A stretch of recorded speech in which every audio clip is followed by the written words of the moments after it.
Welcome to Dhiman sir classes. Dhiman sir class সকলকে স্বাগত জানাই। ধীমান স্যার ক্লাসের মূল মন্ত্র be positive, be focused and be practical. প্রিয় ছাত্রছাত্রীরা, তোমরা জানো 2025-26 গোল্ডেন মোমেন্ট। আগামী পর্বে সেন্ট্রাল স্টেট পুলিশ ওরিয়েন্টেড প্রচুর এক্সাম অনুষ্ঠিত হতে চলেছে এবং সে এক্সামে math, GI, English, general studies একটা গুরুত্বপূর্ণ বিষয়। আমাদের ধীমান স্যার ক্লাসের মূল মন্ত্র তোমরা জানো সবাই যে খুব পজিটিভভাবে পড়াশোনা করা, শুদ্ধ চিন্তাভাবনা নিয়ে পড়াশোনা করা। আমাদের এখানে যে বিষয়টা তোমাদেরকে শেখানো হবে, ইংলিশটা বেসিক থেকে অ্যাডভান্স পর্যন্ত শেখানো হবে উইদাউট রুলস। কোনো রকম রুলস এখানে ব্যবহার করা হবে না। প্রত্যেকটা ছেলে মেয়েদের একটা ভয় থাকে যে আমি ইংরেজিকে আদৌ পারবো বা আমার দ্বারা সম্ভব, বা আমি কি চাকরি পরীক্ষায় 4টে অপশনের মধ্যে আসল অ্যান্সারটা করে আসতে পারবো, বা ইংরেজিটা অ্যাভয়েড করে যাবো। এই নেগেটিভ থিঙ্কিংয়ের জন্য তারা কিন্তু পিছিয়ে পড়ছে। আর ইংরেজি ছাড়া চাকরি পাবো, এই মানসিকতাটা সত্যি খুব হরাইবেল, খুব টেরিবেল এবং খুব ভয়ঙ্কর বলা যেতে পারে। তো ইংরেজি তারা পড়ছে, তারা মুখস্থ করছে, সিনোনিম মুখস্থ করছে, অ্যান্টোনিম মুখস্থ করছে, মনোয়ার্ড মুখস্থ করছে, তারা ভয়েস ন্যারেশনের রুলস মুখস্থ করছে, তারা ইমপ্রুভমেন্ট এরর কারেকশনের কনসেপ্ট বুঝতে পারছে না।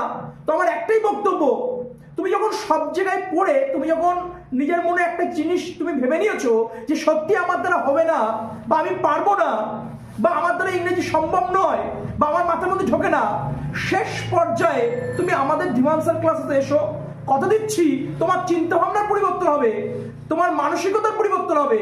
কারণ যে কথাগুলো আমি বলছি সেগুলো প্রুভড এন্ড টেস্টেড। প্রচুর ছাত্রছাত্রী আজকে সমাজের বুকে প্রতিষ্ঠিত, তার মানে তারাই সবাই যে খুব ট্যালেন্টেড বা মারাত্মক ব্রিলিয়ান্ট তা নয়। হ্যাঁ, আমার এখানে প্রচুর ছাত্রছাত্রী আছে, তাদের মধ্যে অধিকাংশ ছাত্রছাত্রী হচ্ছে খেতে খুদে বকশি। তারা কিন্তু একটা জিনিস মনে রাখবে, তারা কিন্তু পরিশ্রমী, তারা কিন্তু অতটা মেধাবী নয়। মেধাবী হলেই যে সফলতা পাওয়া যায় তা নয়। মেধাবীর থেকে আমি যে বিষয়টা পছন্দ করি সেটা হচ্ছে পরিশ্রমী। তো পরিশ্রম করার যদি মানসিকতা থাকে এবং তীব্র চিন্তা ভাবনা যদি থাকে যে আমাকে চাকরি পেতে হবে, তাহলে অবশ্যই ধীমান স্যার ক্লাসে এসো। এখানে তুমি এবিসিডি জানলে হবে, কথা দিচ্ছি। এখানে স্টোরি টেলিং হয়তো পড়ানো হবে, গল্প করে পড়ানো হবে, মজা করে পড়ানো হবে। মনে হবে না যে তুমি পড়ছো, কারণ ইংরেজিটা কিন্তু একটা ল্যাঙ্গুয়েজ, সমুদ্রের মতো। তো সেটা রিসার্চ যা করো সেটা আমি করবো রাতের পর রাত থেকে। তুমি শুধু পড়বে, তুমি শুধু আমার কথাটা শুনবে, তুমি শুধু আমার গল্পটা শুনবে, তাহলে তোমার কমপ্লিট হয়ে যাবে। কারণ দেখো, প্রত্যেকটা সাবজেক্টের গুরুত্ব অপরিসীম। আবারও বলছি, কোনো সাবজেক্টকে বাদ দিয়ে চাকরি পাওয়া সম্ভব নয়। আমরা প্রত্যেকটা সাবজেক্টগুলোকে কিন্তু গাইড করে দিই, কিন্তু মেন ফোকাস কিন্তু ইংরেজিটা, যেটা ছেলে মেয়েদের প্রচুর ভয়ের কারণ। টোটাল কিন্তু স্ট্র্যাটেজি এখানে দেওয়া হয়, প্রত্যেকটা পরীক্ষার আগে মক টেস্ট নেওয়া হয়। এবং শুধু তাই নয়, কিভাবে তুমি প্রিপেয়ার হবে, কিভাবে তুমি এগোবে, কিভাবে তুমি স্টেপ নেবে, এই ডিফিকাল্ট সিচুয়েশনে নিজেকে কিভাবে মোটিভেট রাখবে, কিভাবে তুমি পজিটিভ রাখবে, কিভাবে তুমি শুদ্ধ চিন্তা ভাবনার সাথে এগোবে। শুধুমাত্র পড়াশোনা করলাম, কোচিং সেন্টারে গেলাম, নোটপত্র নিলাম, 8-9 ঘন্টা পড়লাম, তাহলে কিন্তু সফলতা আসবে না। কারণ এই জিনিসগুলো, এই মেথডগুলো সবাই করছে, তাহলে অন্যদের থেকে তোমাকে আলাদা থাকতে হবে।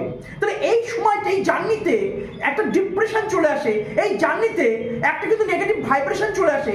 ধীমান স্যার ক্লাসেস এটাই শেখায় যে কিভাবে কঠিন পরিস্থিতিতে নিজেকে শুদ্ধ চিন্তা ভাবনা রাখা যেতে পারে, কিভাবে এই কঠিন পরিস্থিতিতে তোমাকে এগিয়ে যেতে সাহায্য করবে একটা মোটিভেশন, একটা পজিটিভ ভাইব্রেশন। যখন খুব খারাপ পরিস্থিতি আসছে তখন কিছু না, তুমি শুধু তোমার পরিবারের দিকে তাকাও, মা বাবার দিকে তাকাও, দেখো মানুষগুলো তোমার জন্য বসে রয়েছে সফলতা, যে আমার ছেলেটি বা আমার মেয়েটি সফলতা পাবে। দেখো, নেগেটিভ ভাইব্রেশন তোমার জীবনে আছে, আমার জীবনে, সকলের জীবনে আছে, ও থাকবে। কিন্তু ওগুলো বেশি গুরুত্ব দেবে না বাবা মার মুখের দিকে তাকে, তাদের যে স্বপ্নটা সেদিকে বেশি গুরুত্ব দেবে। চিন্তা ভাবনা তোমার, চয়েস তোমার, আমি শুধু গাইড করে দেবো। হ্যাঁ, তারপরে আমার কাছে আসলে যে সফলতা এমন নয়। তাহলে প্রচুর ছাত্র যদি 100 জন পর 100 জন সফলতা পেত, তা পাচ্ছে না। 100 জনের মধ্যে মনে করো 10 জন পাচ্ছে, 20 জন পাচ্ছে, বা 30 জন পাচ্ছে, বাদ বাকি পাচ্ছে না। তাহলে নিশ্চয়ই কোনো না কোনো ফল্ট আছে। ফল্টটা কিসে? তাই কোনো প্রিপারেশনে ফল্ট হতে পারে, ফল্টটা তাদের মানসিকতা হতে পারে। আমার কাছে প্রচুর ছাত্রছাত্রী আছে, যেটা বলছিলাম তোমাদের। তো এই শুদ্ধ চিন্তা ভাবনা, নিজেকে পজিটিভ রাখা, নিজেকে ধরে রাখা, এই সিচুয়েশনটা কিন্তু তোমাকে বুঝতে হবে। তাহলে যারা ধরে থাকে, লেগে থাকে, পড়ে থাকে, তারা সফলতা পায়। একদিনে বা রাতারাতি আসবে না। যদি মনে হয় আজকে পড়বো আগামীকাল চাকরি হবে, তা নয়। তার জন্য প্রস্তুতি করার জন্য একটা সময় লাগে, সেই সময়টা তোমাকে দিতে হবে। এবং সেই সময়টা যারা, এবং এই সময়টা কিন্তু খুব মধুর বা এই সময়টা খুব স্মুথলি যাবে তা নয়। এই সময়টা কিন্তু খুব চড়াই উঠতে যাবে, আর এই চড়াই উঠতে যাবে বলে তুমি কিন্তু ম্যাচিওর হবে। তো তোমাদের যেটা বলছিলাম যে আগামী পর্বে PSC clerkship, miscellaneous civil service main এবং বেঙ্গল এসআই, যেখানে কিন্তু ডেসক্রিপটিভ ইংলিশ লাগবে। তার জন্য আমাদের কিন্তু অনলাইন ব্যাচ রয়েছে। কোনো রকম কোনো রুলস লাগবে না, শুধু কনসেপ্ট আর গল্পের মাধ্যমে শেখা হবে। Objective English plus descriptive English class কিন্তু আমাদের শুরু হয়েছে। তোমরা যারা করতে চাও অবশ্যই নিম্নের দেওয়া নাম্বারে যোগাযোগ করো। এই ক্লাস করলে শুধুমাত্র তোমার চিন্তাভাবনা পরিবর্তন হবে না, তোমার জীবনে অবশ্যই সফলতা আসবে। এবং তুমি কার কাছে পড়ছো কোনো ম্যাটার নয়, তুমি আমার কাছে পড়ছো কি পড়ছো না ম্যাটার নয়। বারবার বলছি, সফলতা পেতে গেলে একটা জিনিস মনে রাখবে, যেটা তোমার শুদ্ধ চিন্তাভাবনা নিয়ে চলতে হবে। আমি জানি সবসময় শুদ্ধ চিন্তাভাবনা আসবে না, নেগেটিভ ভাইব্রেশন আসবে, সেটা তোমার জায়গায় আমি থাকলেও আমারও আসবে। কিন্তু সেই নেগেটিভ ভাইব্রেশনটাকে ট্রান্সফর্ম করে তোমাকে পজিটিভে রাখতে হবে। আর যদি তুমি এটা করতে পারো, তুমি গেইনার। এবং এই সময়টা তোমার পরিবারের দিকে তাকাও, বাবা মার দিকে তাকাও, নিজের অবস্থার দিকে তাকাও।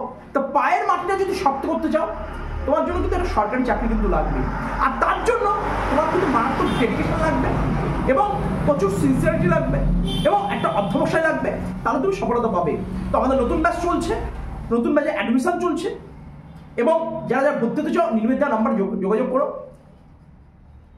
একটা কথাই বলবো যে সমস্ত কিছু প্ল্যান মাফিক এবং পরিশ্রমটা যদি সঠিকভাবে হয় এবং সঠিকভাবে যদি অনুসরণ করো এবং অধ্যবসায়ের সাথে, অবশ্যই তুমি সফলতা পাবে। তাই ধীমান স্যার ক্লাসের মূল মন্ত্র আরেকবার যদি বলা যায়, be positive, be focused and be practical. ধন্যবাদ।